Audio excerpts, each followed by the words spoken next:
নানা ধরনের বিপদ আপদ দিয়ে আল্লাহ তাআলা আমাদেরকে পরীক্ষা করবেন। তবে ইন্টারেস্টিংলি মজার বিষয় হচ্ছে পরীক্ষাটা এক একজনের এক এক রকম। পুরো পৃথিবীটা একটা পরীক্ষা ক্ষেত্র, কিন্তু কারো প্রশ্নপত্রের সাথে কারো প্রশ্নপত্রের কোনো মিল নাই। সুবহানাল্লাহ। আমার পরীক্ষা একরকম, আপনার পরীক্ষা আরেক রকম, ওই ভাইয়ের পরীক্ষা আরেক রকম। সবাই পরীক্ষার্থী। কারোর জন্য পরীক্ষা হচ্ছে সে খুব অসুস্থ, প্রচন্ড অসুস্থতা, তার জন্য পরীক্ষা। ক্যান্সারের রোগী, ডক্টর বলছে 4th স্টেজে চলে আসছে, কয়েক মাস বাঁচতে পারে, এটা তার জন্য পরীক্ষা। আবার কারো দেখবেন যে খুব একটা অসুস্থতা নাই, অসুস্থতার ঝামেলা নাই, কিন্তু তার দারিদ্রতা আছে, তার আর্থিক অনটন, এটা তার জন্য পরীক্ষা। আবার কারো দেখবেন অসুস্থতাও নাই, দারিদ্রতাও নাই, তার দাম্পত্য জীবনের সমস্যা।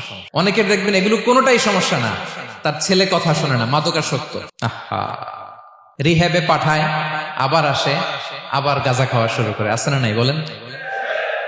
দেখেন তার পরীক্ষাটা আবার আলাদা। তাহলে পরীক্ষা ছাড়া, বিপদ আপদ ছাড়া দুনিয়াতে কেউ নাই। পরীক্ষা দিয়ে দিয়ে নিজেকে প্রমাণ করতে হবে। আর এক একজনের পরীক্ষাটা এক এক রকম, কারো পরীক্ষার সাথে কারো পরীক্ষার কোনো মিল থাকবে না। তো মাঝে মাঝে আমরা এটা ভুলে যাই। আল্লাহ তাআলা কালামে পাকে রিমাইন্ডার দিয়ে আমাদেরকে স্মরণ করিয়ে দিতে চান যে এই পৃথিবীতে আসলে তোমরা এসেছো পরীক্ষা দিতে। এটাই জীবনের বড় বাস্তবতা। এটা যদি ভুলে না যান, এটা যদি আপনার মাইন্ডসেটে থাকে যে পুরো জীবনটা একটা পরীক্ষা, তাহলে দেখবেন কোনো কিছু আপনাকে কাবু করতে পারবে না। আপনি হতাশ হবেন না, জীবন নিয়ে আর অভিযোগ থাকবে না, আপনি ভেঙে পড়বেন না, সব অভিযোগ হতাশা দূর হয়ে যাবে।